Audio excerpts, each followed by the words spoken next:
Alors le cadre doit être respecté par tous, ça j'ai pu le dire. S'il est interdit de fumer pour les bénéficiaires dans un tel secteur, ça veut dire que les professionnels aussi, le directeur, la personne qui contrôle de la WIB, etc. Le cadre est respecté par tous parce que la règle est connue. Donc ça veut dire que si la règle elle est connue, ça veut dire qu'elle est remplie d'un sens. Donc moi, en tant qu'éducateur, je dois pouvoir être au courant de ce sens et pouvoir le partager avec nos bénéficiaires. Le cadre est respecté par tous parce que la règle est écrite et affichée, j'ai pu le dire. C'est indispensable d'avoir cette règle affichée. Pourquoi? Parce qu'elle va me servir comme tiers.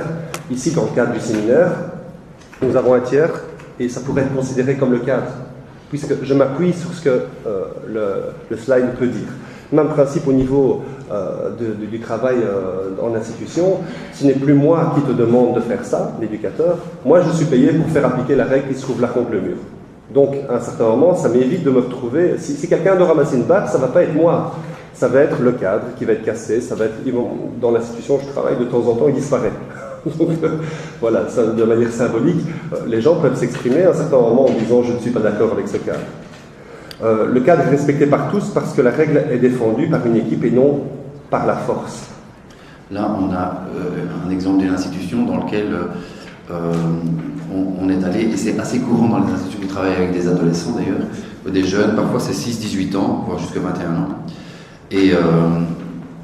Et on se rend compte qu'on voit les différentes équipes, et l'équipe qui travaille avec les 4-6 ans, ça arrive des fois, 4-6 ans, 6-8 ans, etc., n'ont pas trop de difficultés avec les comportements violents, ni les règles et les sanctions.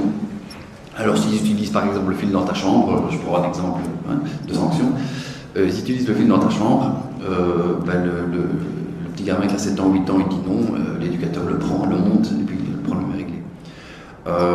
Et alors le souci c'est que dans ces institutions-là, les équipes qui travaillent avec les 12, 14 ans, 15 ans, 16 ans commencent à avoir un petit peu des difficultés avec cette logique-là, parce que pendant des années, ils leur ont expliqué que le cadre était à respecter, et que s'il ne le respectait pas, l'éducateur allait par la force le faire respecter.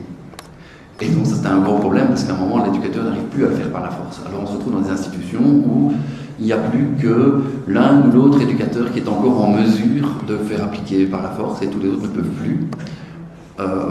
Or, il est possible de faire appliquer un cadre, non pas par la force, mais par le fait que c'est toute une équipe qui fait respecter un règlement, et puis effectivement avec un système de sanctions. Et le souci qu'on a rencontré, c'était une dame qui était pointée par l'équipe parce qu'elle ne savait pas lever un jeune. C'était un centre d'accueil d'urgence, donc c'était des jeunes en situation un peu difficile.